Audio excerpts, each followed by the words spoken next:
Hello everyone. तो आप लोगों का फिर से स्वागत है हमारे इस यूट्यूब चैनल में। तो सबसे पहले आज का हमारा क्या टॉपिक है। आज का टॉपिक है कि A section of third state became prosperous. अब इसका मतलब क्या हो गया, मैं बता रहा हूँ आपको कि एक सेक्शन का मतलब होता है एक ग्रुप, मान सकते हैं इसको, है ना। एक ग्रुप मान सकते हैं इसको, ठीक है।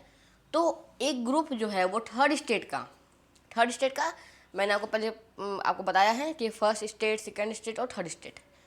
तो इस थर्ड स्टेट का जो एक ग्रुप है वो क्या होने लगे, प्रॉस्पेरस। अब प्रॉस्पेरस का मतलब क्या होता है। प्रॉस्पेरस का मतलब होता है रिच और सक्सेसफुल, ठीक है। तो रिच और सक्सेसफुल ये लोग होने लगे। कौन होने लगे, a section of third state. क्या होने लगे, प्रॉस्पेरस होने लगे, ठीक है। आपको इतना अच्छे से समझ में आ गया होगा, ठीक है। अब कौन, मतलब कौन से आदमी, हमें ये तो पता है कि सेक्शन ऑफ थर्ड स्टेट।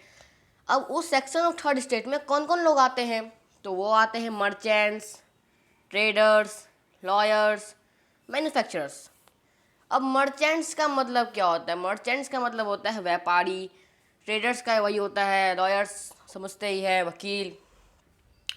अब कुछ मैन्युफैक्चरर्स रहते हैं। अब वो लोग कैसे जो हैं, वो लोग इतना प्रॉस्पेरस हो गए, यानी कि धनी हो गए, सक्सेसफुल हो गए, कैसे हो गए ये। तो ये लोग हुए ओवरसीज ट्रेड से। अब ओवरसीज ट्रेड मतलब क्या, कि जो मतलब बहुत दूर जा जाके वहाँ पर जाके ट्रेड करना, है ना, वहाँ पर जाके ट्रेड करना। और मैन्युफैक्चरिंग ऑफ गुड्स यानी कि सामान का मैन्युफैक्चरिंग करना, है ना। बहुत सारे ये सब, कौन सा, मर्चेंट सब ये सब करने लगे, overseas trade, manufacturing of goods. तो ये इस वजह से ये लोग प्रॉस्पेरस हो गया। प्रॉस्पेरस का मतलब मैंने क्या बताया था, रिच और सक्सेसफुल। ओके। अब देखिए, तो ये लोग इतना प्रॉस्पेरस हो गए थे। अब इन लोगों के दिमाग में कुछ थॉट्स आए थे। इन लोगों के दिमाग में नहीं, मैं बता दूंगा आपको, बाद में बताऊंगा ये, कि इनका कुछ थॉट्स था। किसका, एजुकेटेड थर्ड स्टेट का कुछ थॉट्स था। अब क्या थॉट्स था वो मैं बताता हूँ, देखो।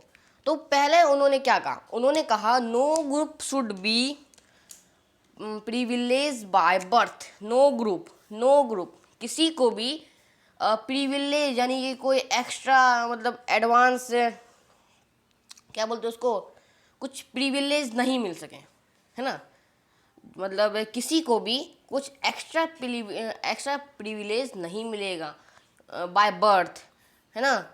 कोई जन्म से ही उसे कुछ एक्स्ट्रा प्रिविलेज मिलने लगे, तो ये नहीं हो सकता, ये नहीं होने चाहिए, ठीक है। अब इनका कुछ और डिमांड था। अब इनका डिमांड था कि a society based on freedom, ठीक है, इक्वल लॉस, अपॉर्चुनिटीज़। अब इसका मतलब समझिए कि इनका डिमांड क्या था। इनका डिमांड था कि एक सोसाइटी हो जहाँ पर फ्रीडम हो, इक्वल लॉज हो, ठीक है, ठीक है, सबके लिए बराबर रूल हो, है ना। और फ्रीडम का मतलब क्या होता है, आज़ादी, सबको आज़ादी मिले। और अपॉर्चुनिटी, सबको सेम अपॉर्चुनिटी, मतलब सबको अपॉर्चुनिटी मिलनी चाहिए। अब मैंने यहाँ पर क्यों लिखा है कि फिलोसफर, यहाँ पर मैंने एक बॉक्स में क्यों बनाया है फिलोसफर, तो इसका मेरा रीज़न था, क्योंकि देखिए ये दो जो थॉट्स थे ना इनके थे, एजुकेटेड थर्ड स्टेट के थे नहीं थे। ये थॉट इंस्पायर हुए थे फिलोसफर से ये सब थॉट्स इंस्पायर हुए थे। तो अब फिलोसफर कौन थे, है ना, वो उनके बारे में बहुत सारे बात हम लोग नेक्स्ट वीडियो में करने वाले हैं। तो आज के लिए बस इतना ही। Thank you.